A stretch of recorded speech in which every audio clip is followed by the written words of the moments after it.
Back at you with another episode coming at you from ChooseYourRelationships.com. Offer of Love Can't Wait, which can be found on Amazon.com.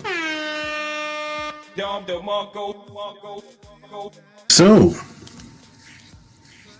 today, man, I'm going to talk about what I wish I knew when I was in my 20s, just socially speaking, and just in life in general. Because as you get older, I don't know if anyone told you this, but as you get older, you start to see that things aren't the way it really is. Or at least when you were in the 20s, you didn't see things the way you do 20 years later.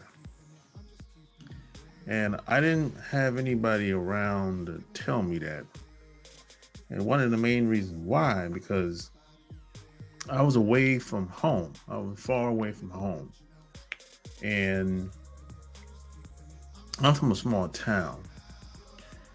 And, I was raised in a small town, born and raised in a small town.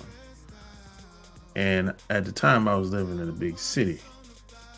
I was traveling all around the world, and I was in the Navy at the time.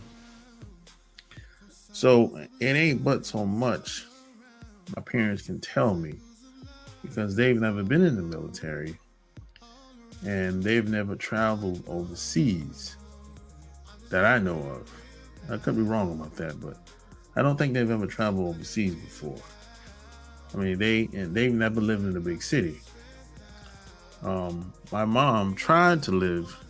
She moved to New York for like 2 weeks and came back home. She didn't like it, So I'm from small town USA, basically. So it ain't but so much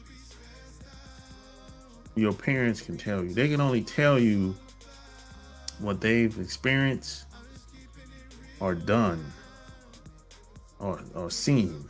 That's, some things you're going to have to learn on your own, figure out on your own. Because, everyone's unique. Everyone has their own unique experiences. And a lot of times we think we're the only ones that have the problems that we do. No, that's not true. Your experience might be uniquely yours, but there's other people that have the same problems in some shape, way, or form. So the first thing I would say is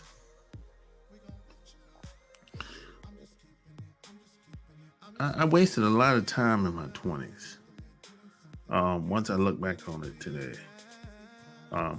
when I say I wasted a lot of time, I wasted my time around people that I'm not even around them today. The majority of those people, 97% of those people that I used to hang out with and spent time with and got to know in my 20s, 97% of them are gone. I don't even talk to them. Don't talk to them.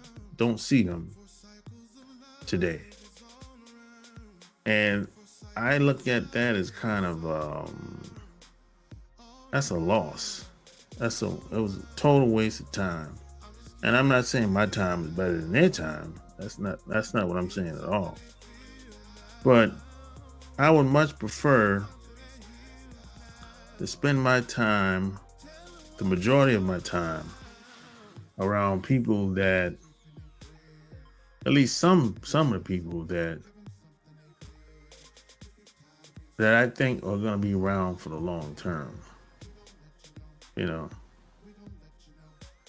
But when I got into my 30s and 40s, I'm around a totally new group of people, you know, and the people in my 20s, they were gone or on their way out. So you have a lot of people, especially if you live in a big city. You know, if you live in a big city, life is very unpredictable. It can be. If you live in a small town, life can be predictable in a small town. And in a small town, you have you still have a sense of community today, believe it or not. Small towns, you know, people tend to, they know each other indirectly or directly, and they look out for each other. They tend to be more friendlier in small towns. And you know, your life is based upon the relationships you have with people around you, and you're only as strong as the people that you have around you. You know, and that's just how that is. So, you know, I realized that most people, as you get older, you're gonna see that most people ain't really about shit.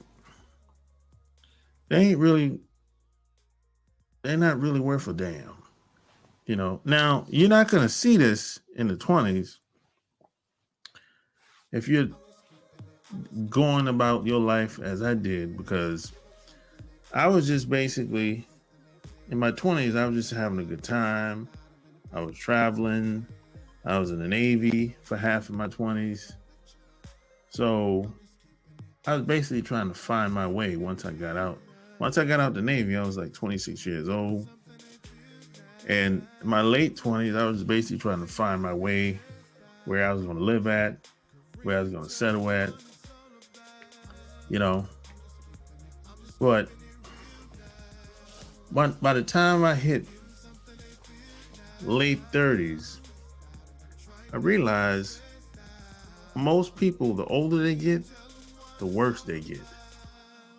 You know, it's like, and not only do the worse they get, most people don't really change. The older they get, they just get worse and worse. And most people don't change. And even if they do change, it usually takes some type of, you know, they got to go into a coma, or, you know, it's like they have to really go through some tragic experience for them to change and get better. Even if you wish them the best, or you have their best interests, they're still not willing to do whatever. You know, you can't save them. You know, you have two options for people that get worse as they get older. You can either accept them as they are, or move on. Really, you know, you. I mean, most people just ain't really about shit. You know, they're you know, that's just how it is. You know, and now when it comes to guys, you can pretty much figure out real fast, like in their 30s, pretty much know where they're gonna go, what direction they're going. Just by their habits, by their weekly activities. And this could go from 5, 10, 15-year cycle of this. You know, if they like living a reckless lifestyle, like they're drinking hard liquor at 40 years old, you know, I'm talking like drinking hard. Like if they're drinking hard like they did in the 20s, in the 40s, you know, you pretty much know that you can't sustain that lifestyle, like still going in the clubs at 45 years old and hanging out at 3 or 4 in the morning, and you know, you running through women like you're 25 years old, but you're 42. You can't sustain that lifestyle like you did in the 20s. Eventually, you're gonna burn out, or something's gonna happen. That's what I've seen over the past couple of years with a lot of these guys. So, you know, and then some of these guys, they'll start to have health problems because they just don't want to give it up. They just want to keep doing what they've been doing since they was in the 20s. And something usually end up happening. It's usually some type of freak accident, some type of health problem, or something like that. Something usually end up happening before they get a wake-up call. And by that time, it's usually too late. Now, when it comes to women, it usually takes a while for most women to show that they ain't really worth nothing. Because what usually happens is, if you take an attractive woman, or at least a woman that you're attracted to, she can kind of mask it through her 20s. And the more attractive she is, us guys, we tend to give women a pass. We'll let it slide or whatever, because she looks good. She's attractive, right? So we kind of let things slide. But once she starts not looking so good, we don't give her no pass no more, And then a lot of her manipulation, a lot of her habits, it don't work no more. And she know it don't work no more. So what happens is a lot of these women, they kind of go through a midlife crisis. They start having identity problems. They think there's something else that they're not, and they start saying they get the entitlement mentality, because in their minds they supposed to be doing better than they're doing, But real life doesn't work that way. You for the most part, you get based on how good you are. So I tell a lot of people, men and women, if your life is not going the way as you planned or the way as you wanted to, you're just not good enough. That's what it is. And that's a hard pill for a lot of people to swallow, because there's a lot of people walking around that see their parents told them how great they was when they were growing up, how special they was, without them doing anything. They didn't have to do anything, and the parents still told them how great they was. But see, when they leave the house, we don't see them like that. We don't just say they're great just because. If someone said you're great, if someone said you're a good friend, if someone says you're a good wife or a good husband, it's usually for a reason. If someone throws you a birthday party, it's usually for a reason. If someone, especially if it's a surprise party, or someone throws you a bachelor party, it's usually a reason why they doing this stuff for you, because they see you made a difference in their life. Maybe he's my best friend, man. We've been buddies for a long time, and on and on and on, etc. Right? So, in essence, it's who is probably has a lot to do with who you are as a person as well. But see, your parents don't tell you this. My parents did, but most of these other people's parents don't really tell them this. They just tell them you're special and you can do anything you put your mind to. No, you can't.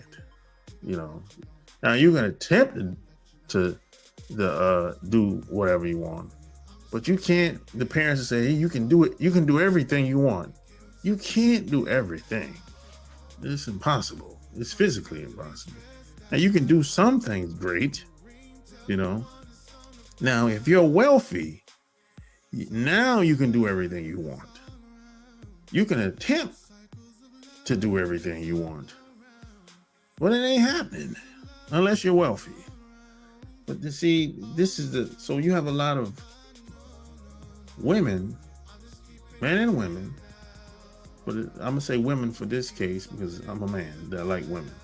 You have a lot of women that's walking around thinking there's something else, but they're not, and they're not getting the results that they want, and they become entitled because they think that it ain't supposed to be this way. And I always say, well, it could be you. You ever thought about that? And they kind of look like, kind of look a little lost or whatever.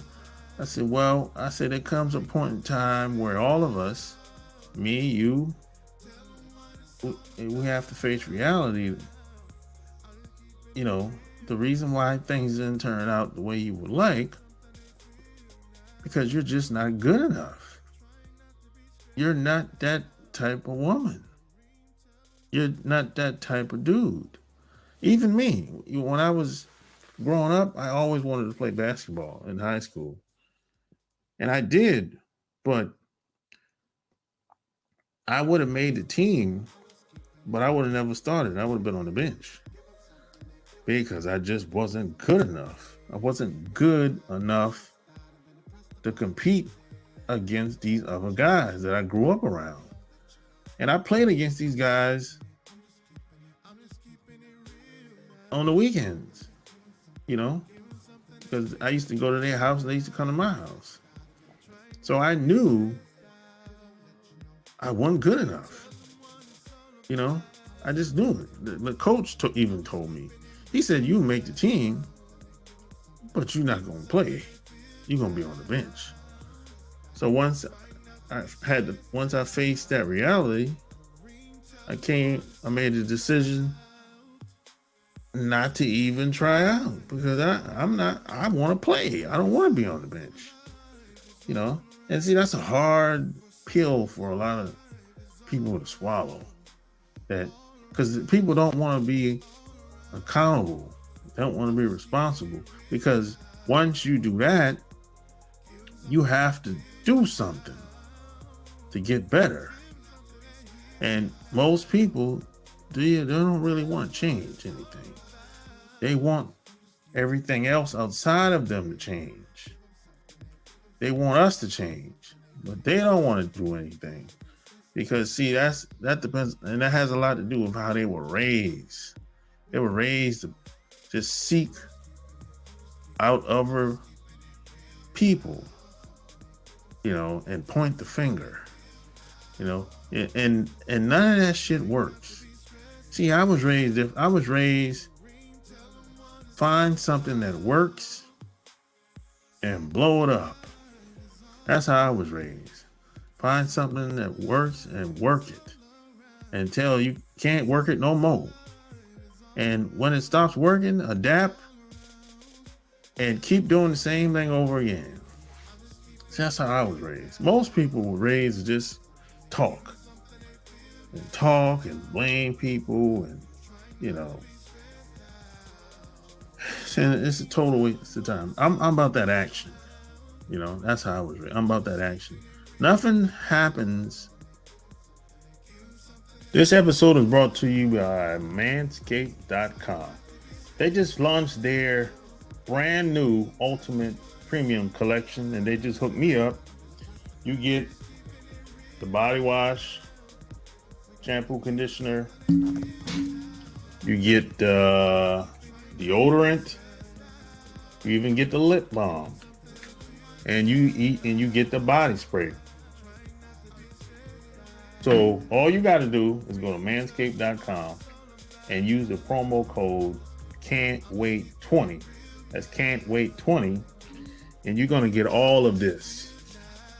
All of this. It's a big package, you know, plus the lip balm. All you got to do is use the promo code CAN'TWAIT20 and go get yours while supplies last. From talking, I've never seen anything really happen from talking. Yeah, you can sit and negotiate, but how long are you going to do that? At some point, something has to move. You know, in sales, they used to say, nothing happens until something moves. Nothing happens until you sell something. That's what they say in sales. That's what they used to say anyway. I don't know what they say now. You know, so that's what I wish I knew in my 20s.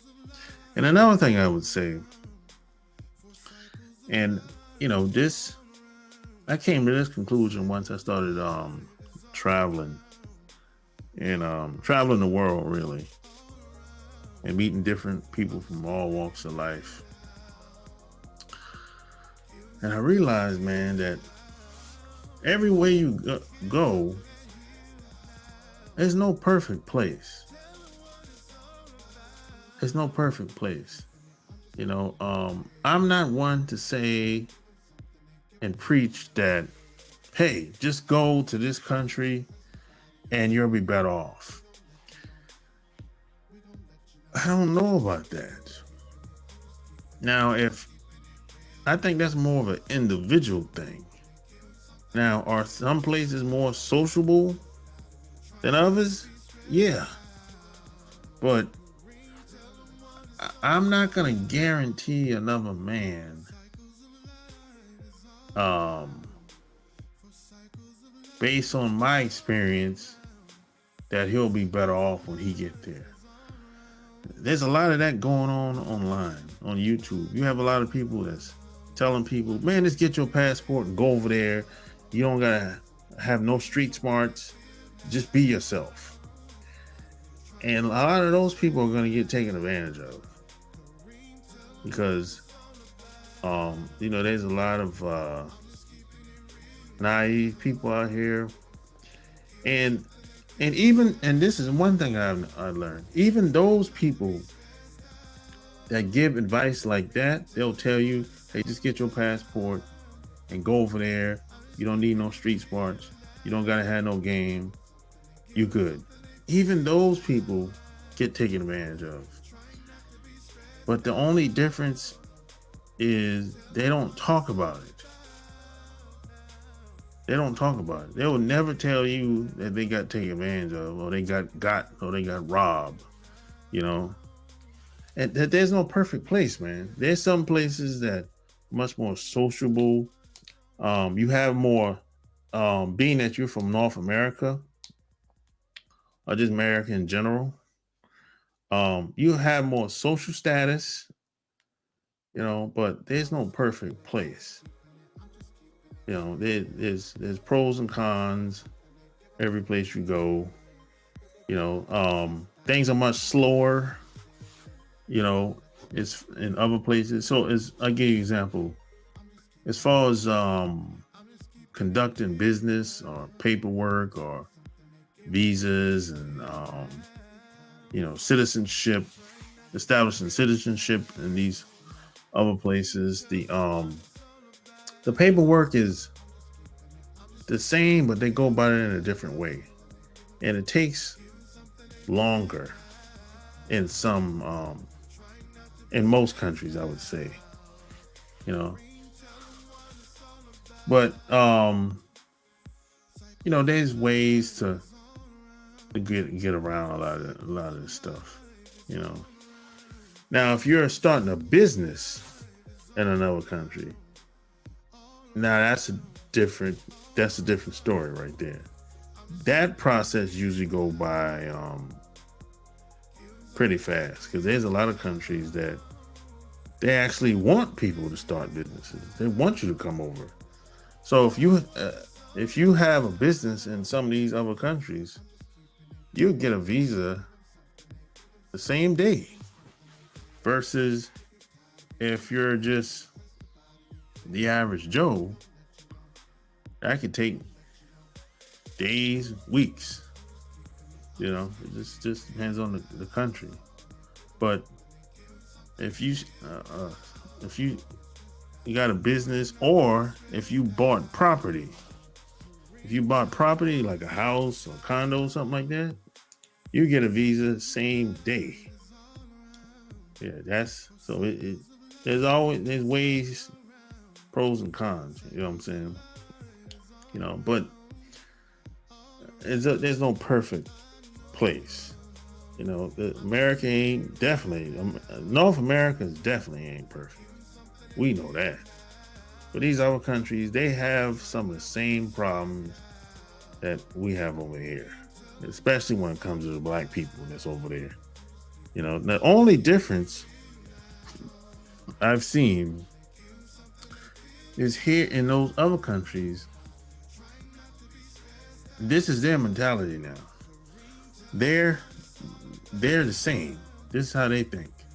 So you have somebody that's from Japan, regardless of how the person look, man, woman, child, light skin, dark skin, they Japanese. This is how they think now.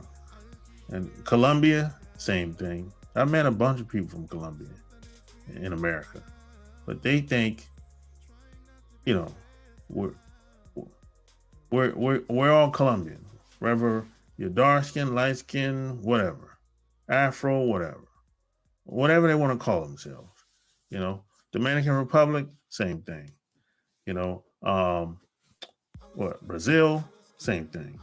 You know, so now if you ask them, well, how come if y'all are the same, how come the lighter Brazilians or Colombians get better opportunities and live better than the black ones or the mulatto ones? How do you think that happened? They'll start talking about the government. So see, they'll start talking about the government. You know what I'm saying? Now here in America, we know the deal. We you know, we know what it is up here. We know that we're a unique set of people here as far as the black people go.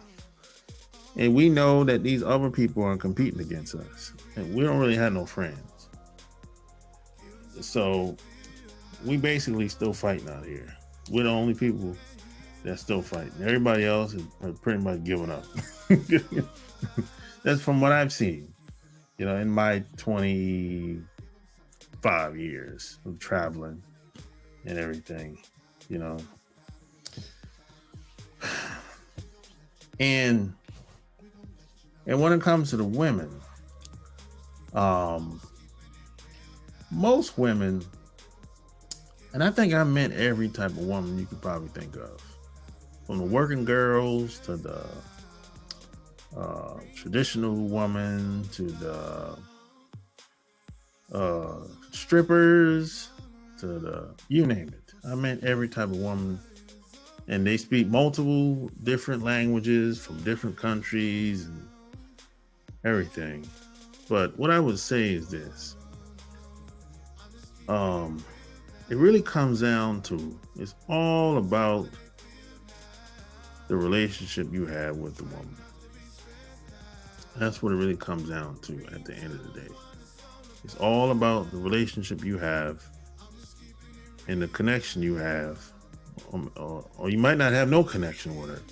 But if you don't have no connection with her and she ain't feeling you, you shouldn't be around her anyway. But the more connection you have, the more of a bond you have with that woman, that's going to dictate the relationship you have with her. And see, if a woman ain't feeling you, it's really dangerous for you to be around her, really. And then the relationship becomes transactional. It becomes like um condition, too many damn conditions. You know, you gotta do this, you gotta do that. You gotta, if you lose your job, she ready to walk out. You know, so that's the problem with the transactional type relationships. If there's no feelings there, it's not gonna last long in the long term. It's not gonna last. It's not gonna pan out because no people go up. People have ups and downs in life. All relationships go through phases. It's not gonna stay the way it was in the beginning. No relationships stay that way over years and years. It just doesn't. That's not really. That's just not reality. You know. And if you talk to some of these older couples that's been together for 20, 30, 40 years, 50 years, they'll tell you that they've been through a lot since they've been together. And a lot of times they don't like to talk about it because if they told you about it, you probably wouldn't get married.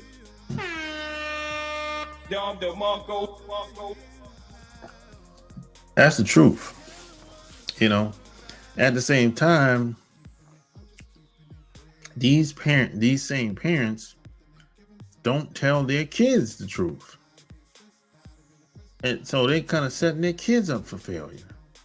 This is why you have a lot of men and women, especially women, that are delusional about a lot of things when it comes to relationship. You have women that think that they're the best thing smoking to a man. Like, she can't be replaced. Like, you have women that say, hey, I should be able to fulfill all his needs, fantasies, wishes, etc. That's not true. That's not reality. That no one person can do everything for anybody. There's no way. But you have people that think like this. You know, it takes a village. This is why there's such a thing as a family. There's such a thing as fellowship. Because one person can't do everything. And I think that that's too much to put on one person. That's too much. That's too much responsibility to put on one person, in my opinion. But you have a lot of women that have big egos. They act like they treat guys like machines sometimes. Like, you know, I'm like, hey man, you're not cutting it. You're not. And they'll say, oh, I'm working so hard, this and that. You might be working hard, but it still ain't enough. You know. And a lot of this has to do with how they were raised, because, you know, there's a lot of women that I hear say stuff like, it's, man, I work so hard. I'm like, well, I work so hard and I'm a good woman and I got I'm so educated. I'm such a boss chick. I'm a diva. I'm like, well, who told you that? Who told you were a good woman? I mean, you were fun, so much fun to be around. And you could hear a pin drop. Nobody told her that. You know, she just feels that way. Everything is based on how she feels. And this is why a lot of women get into trouble, because a lot of guys, not a lot of guys, very few guys will play on a woman's emotions. And my point to telling this story is most women, they're just how they feel means everything. You know, now if you go to Asia, the, they're more of it's the role in the relation. Their role in the relationship. Excuse me. Their role in the relationship is plays more into plays more versus how they feel. And even in South America, the role as a woman, and especially if because these families are they're very tight with their families. So a woman that's tight with her family, especially if the family has accepted that man, even if the woman might not be feeling him like that, but the family approves of him or of them being together, and maybe the family benefits from that guy being with that woman. So even if the woman ain't really feeling the guy, sometimes she still will fulfill her roles in that relationship, in that marriage. You know, it, so it ain't about. So a lot of times, just and that's the only reason why they're like that is because of how they've been socialized, and they still live in a patriotic society. Basically the man is first in those societies, right? Now here in the Western world, in America, this is more of a feminist society where you got guys put women on a pedestal, and you got big government back the women up, you know, and you have a lot of simps, wimps, and weak men out here, and all they do is kiss a woman's ass all day long. And a woman can get away with not fulfilling her role. A woman can get up one day and be like, I don't feel like doing this no more. I'm out, you know. And the family doesn't say anything no more. They used to say something when I was growing up, but the families don't say anything no more because a lot of those family members have died off. So the family members don't say anything no more. Women get to say and do almost anything, behave any way they want. And there's always some simp dude that's willing to wife her up, even if she have 2-3 kids, even if she divorced twice. You know, so always some simp wimp, you know, and she can be 40 something years old. Some guy is still willing to come along and wife her up and act like she's some single woman. You know, it's crazy. So, but see, in these other countries where the men are well respected, and even in some of these other countries, it's not what the guy does that, you know, these guys don't have to earn no respect. They're given respect by default. They're given the benefit of the doubt. Here in America, you'll hear women say some crazy shit like, you gotta earn my respect and all this stuff. You gotta prove this to me, whatever, right? That's what they'll say, right? But if a white man come through the door, they don't say that to him. So you have a lot of women that are basically lying and playing games, and they have double standards towards certain guys in the Western, especially in North America, you know.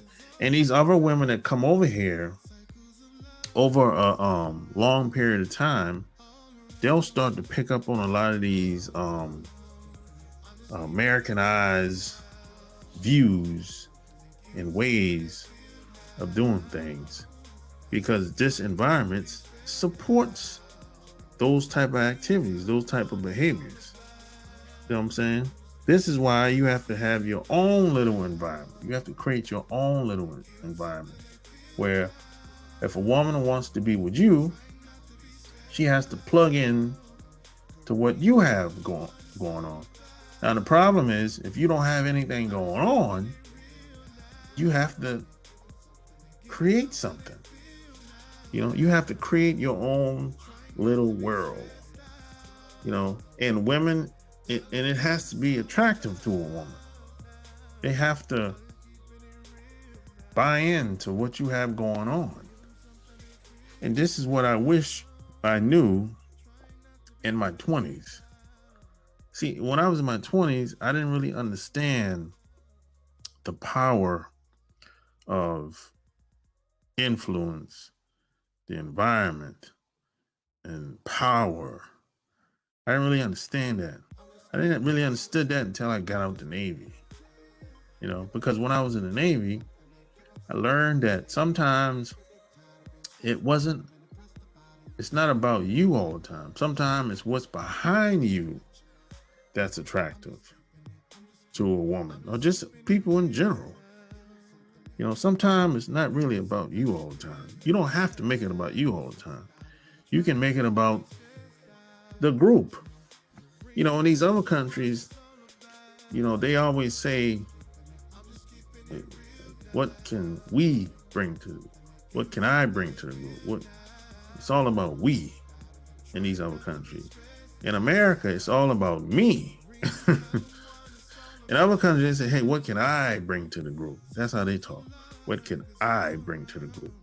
In America, they say, it's all about me in America. So in America, you have an independent, feminist mentality, toxic mentality here in America.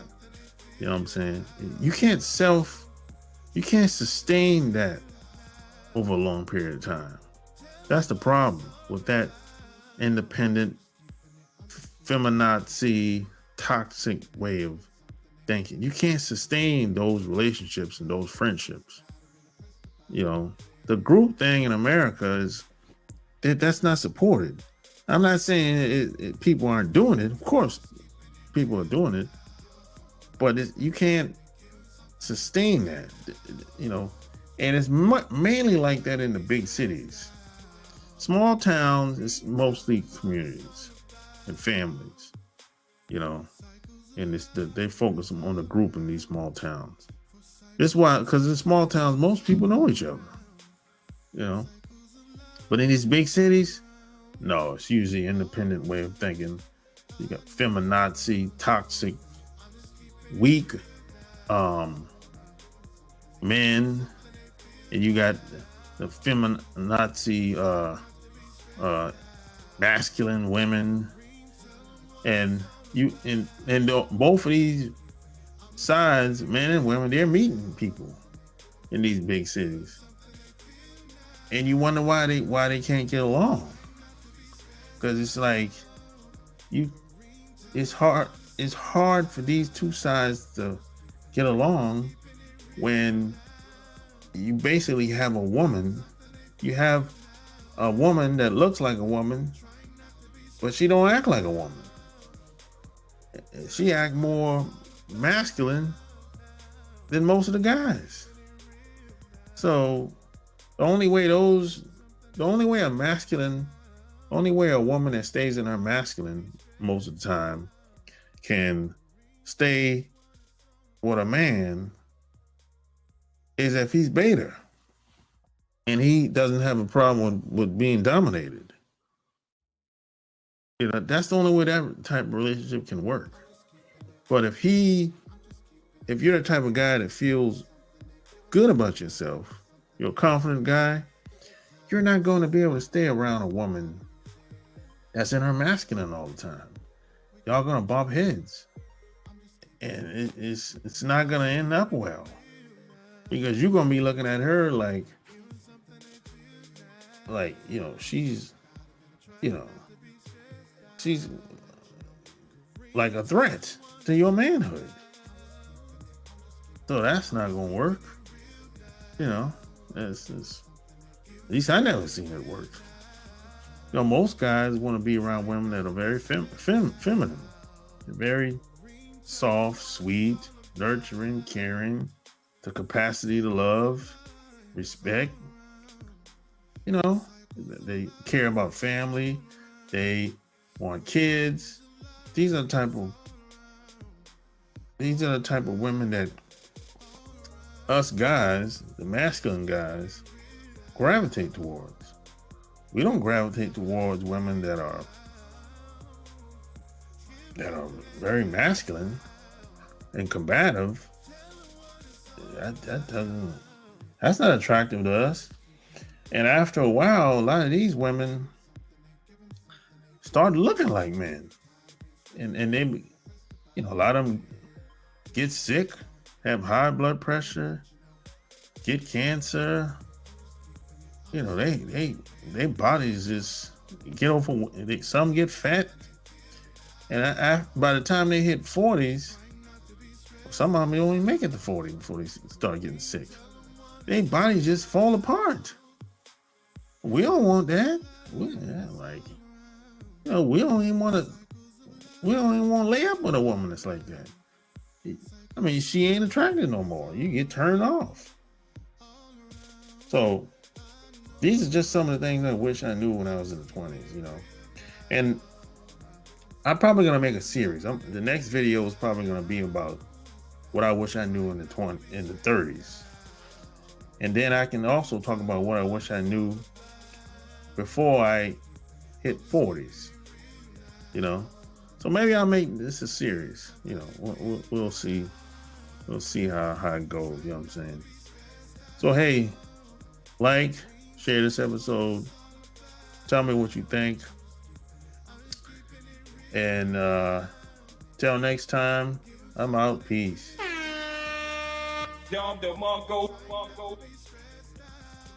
If you like this video, share this video.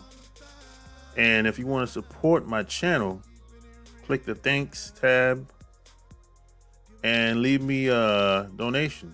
2, 5, 10, 50. Just click whatever tab you want to donate and leave me a note and let me know how the video helped you. And you click the buy and send tab. Appreciate it.